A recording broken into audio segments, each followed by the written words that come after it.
from the New Living Translation by Mrs. Beatrice Asante, reading Ezekiel chapter 43. The Lord's glory returns.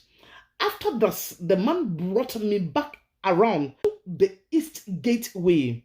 Suddenly, the glory of God of Israel appeared from the east.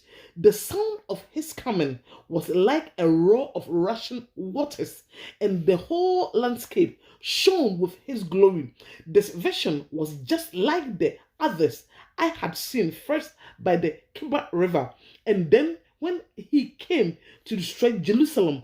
I fall face down to the ground, and the glory of the Lord came into the temple through the east gateway. Then the Spirit took me up and brought me into the inner courtyard, and the glory of the Lord filled the temple. And I heard someone speaking to me from within the temple, while the man who had been measuring stood beside me. The Lord said to me, "Son of man, this is the place of my throne and the place where I will rest my feet. I will live here forever among the people of Israel. Their kings will not defile my holy name any longer by their idolatrous worship of other gods or by honoring the relics of their kings who have died. They put their idols altar right next to mine with only a wall between them and me. They defiled my holy name by such detestable sin, so I consumed them in my anger. Now let them stop worshiping other gods and honoring the relics of their kings, and I will live among them forever. Son of man, describe to the people of Israel the temple I have shown you. They will be ashamed of all their sins. Let them study its plan, and they will be ashamed of what they have done. Describe to them all the certification of the temple, including its entrance and exits, and everything else about it. Tell them about its decrees and laws, written down all these specifications and decrees as they watch, so they will be sure to remember and follow them. And this is the base law of the temple, absolutely holiness. The entire top of the mountain where the temple is built is holy. Yes, this is the base law of the temple. The altar, these are the measurements of the altar. There is a gutter all around the altar, 21 inches deep and 21 inches wide, with a curve 9 inches wide around its edge.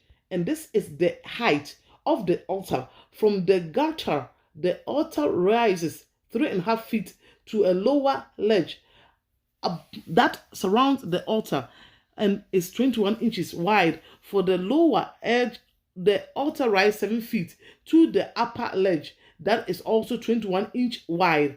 The top of the altar, the hearth, rises another 7 feet higher, with a horn raising up from each of the 4 corners. The top of the altar is square, measuring 21 by 21 feet. The upper ledge also forms a square measurement, 24.5 feet by 24.5 feet, with a 21-inch gutter and a 10.5-inch cup all around the edge. There are steps going up the east side of the altar. Then he said to me, "Son of man, this is what the sovereign Lord says. These will be the regulations for the burning of offerings and the sprinkling of blood when the altar is built. At that time, the Levitical priests of the family of Zadok, who ministered before me, are to be given a young bull for a sin offering.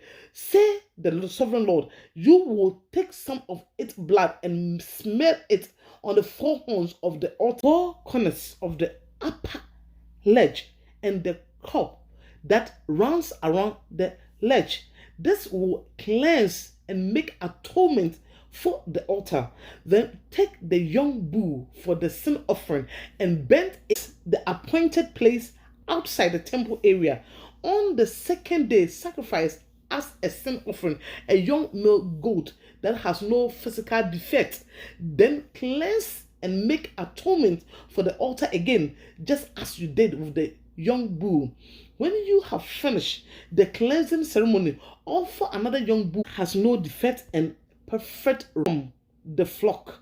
You are to present them to the Lord, and the priests are to sprinkle salt on them and offer them as a burnt offering to the Lord.